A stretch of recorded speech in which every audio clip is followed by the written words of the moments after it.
All right, what up, folks? This video is going to be about the third eye. Okay, so most people know about the third eye, and especially in the Hindu religion, they wear the dot here specifically for that, and many different things that's so symbolic of the third eye. The third eye is actually there is actually another eye in our brain called the pineal gland that has coils in it that are very similar to the coils in our retina, which allows us to have a color display, if I'm not mistaken. And then there are kind of like those little I think that like the things on the TV, on the old TVs in the screen that made the color come through, I think. And then there are crystals in the brain or in the part of the pineal gland that that are like they receive signal like from a radio. So they're but not just signal, like they receive signal so they can tune into different signals, different vibrations and channels, but they are also audio. So we have like audio and visual in this eye. And a lot of people call it the eye of imagination.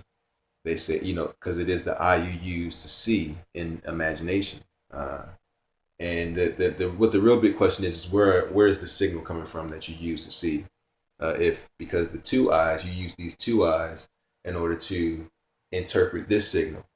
The third eye, because this is what we think. We think that we're seeing through these two eyes, you know, but in our actuality, we're receiving signal.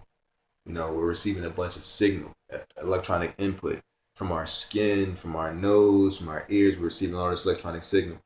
It's the exact same thing with that third eye. When we get to that realm, we receive a signal from somewhere else that is not necessarily the one we interact with our five senses. Now, Jesus talks about this eye, and so does Paul. Paul talks about walking by faith and not by sight, meaning faith is the opposite of sight, and sight is what you use these two eyes for. Faith is the opposite of that. Faith is also called by the writer of Hebrews, says that faith is an underlying reality. That's why you walk by faith and not by sight. The underlying reality is the foundation of the actual reality. The actual reality is like ice, right? The molecules have slowed down and become very dense. The underlying reality is like water. That's where you go to shape and mold and form. So let's call it more like clay. This is where you go and shape and mold and form, and your reality is your pottery. All right. So the third eye is for seeing into that realm. And a lot of people make it so difficult in order to use the third eye. They have you going through all these rituals and things like that. What those rituals exist for is to drum up the feeling of realness so that your faith is activated. Because if you don't drum up realness, your faith isn't activated. That's what those traditions are for. So a lot of people talk about Kundalini energy or decalcifying your pineal gland and um, uh, line up your chakras and just different things like that. In my opinion, this is just my opinion based off my experience. Uh, those things are useless. Not useless, just unnecessary. They're redundant. And people start to figure that out the more and more they go along and using it because it's kind of like in religion, no religion, you don't have anything, you just have your beliefs. You get in religion and then you get your introduction to God and you progress and progress. And at least in my opinion, you progress to the point where there's when you're not learning anything anymore and you need to go past that and then you go past that and then the part after that is like what you have to go out and get on your own and you realize all the things in between that they told you had to do in order to get to God are redundant. You can just go straight to God. You just forsake all these things here, like when Jesus died and the veil was rent, removing the separation. Is like the exact same thing. It's like you say, oh, you realize that those things were tools to allow you to access that thing based off of this ritual. So you can use this ritual to access that thing until you become so familiar with the feeling of access that you no longer have to use the ritual. You can just enter in. Like some people have to put on worship music before they pray, or a lot of churches do worship music before they teach, which is for two reasons. One, people are in a more giving mood after that, so they usually do offering right after worship, but also to invoke the presence of God. So some people want to invoke the presence of God that way, while other people just realize that it's always there. God is omnipresent. Why do I have to invoke His presence? So they can just step straight in, because they've removed all the things that they used use to get there. So in order to use the third eye, it's really, really simple. If I asked you to imagine what your refrigerator looks like right now, what does the floor by the bottom of the refrigerator look like? What is to the right of your refrigerator? What is to the left of your refrigerator? What is at the top of your refrigerator? All right, let us switch from refrigerator and imagine the home you live in, but step outside of the home and face the home as if you're looking at the door of the home and look at the handle. Let me do it real quick while I'm saying this.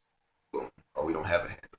Okay. I'm looking at the nail. So we got the nail. The door is brown. All right, I'm stepping back. I look up. I see Jern's. I see his air conditioning unit, and I see the 3 windows. Yeah, and the house is all brown on the outside. Now I just look down the street.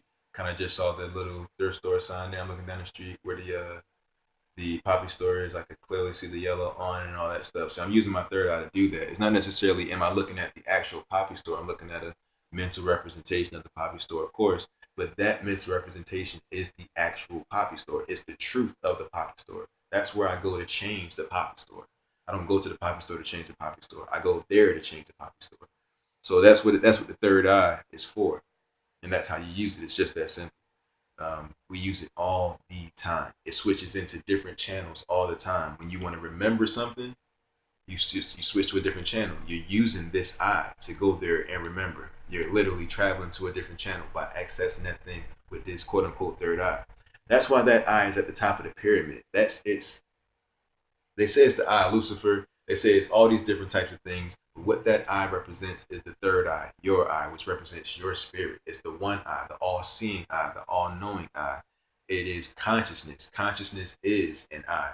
The cherubim, the seraphim, they're covered in eyes. What that means is awareness, full circle awareness. That's what it's talking about. That consciousness is the eye. That's why it's at the top of the pyramid. At the bottom of the pyramid speaks of understanding. When you get to this part here, it speaks of enlightenment. It's very, in my opinion, very simple, very easy to understand. But that's what the third eye is. And if, like Jesus said, if that eye is folded upon, if it's closed, then the body is full of darkness, meaning that you don't know who you are, one, and that there is no illumination, no inner illumination to see who is in there because you're so focused on here. You're chasing the things of the world. You're seeking ye the things, not the kingdom. So if you keep seeking ye the things out here, then of course, you don't seek the kingdom. There's no illumination in here. That's darkness. That's operating in ignorance. That's the darkness that couldn't comprehend the light when it came to them. That's what he's saying. But those who are illuminated on the inside, those who treat the kingdom as if it's the realm, not the product of the realm, like treating the kingdom as if it's earth, not treating earth as if it's the kingdom. So you treat the kingdom as if it's earth and you live there, you dwell there. That's why Jesus says, my kingdom is not of this world. That's why he would say the kingdom is before you, or the kingdom is at hand. And though people will look around and say, all I see is Jesus. All I see is him. And he's saying the kingdom is at hand. The kingdom of heaven is upon you. I've just brought it here. I just brought this realm. The word heaven. Okay, we won't talk about the word heaven. First, talk about the word spirit. The word spirit means breath. Okay, let's talk about heaven. The word heaven, sky, also speaks of wind, a specific type of wind, the wind from the sky. The word spirit also speaks of wind, and it also speaks of breath. And the definition for spirit, the ruach, or the ruach, something like that, it means extension of the sky. The spirit is an extension of the sky. The sky is heaven. The spirit is an extension of heaven. Your spirit is an extension of heaven. So when you say that the kingdom is upon them, when he says the kingdom is upon you, that's what he means. He means that where I go, heaven is extended. And that is the case for everyone that is aware of that fact. So this video was about the third eye. Yes, it's very easy to use, and you should often use it because that is the eye where you go to access the realm of faith, the underlying reality. And that underlying reality is where you go to create the thing that will then be the clay, the pottery. So I guess we talk about that in the next video. Faith being the underlying reality. I just touched on that real briefly. All right, see you in a sec.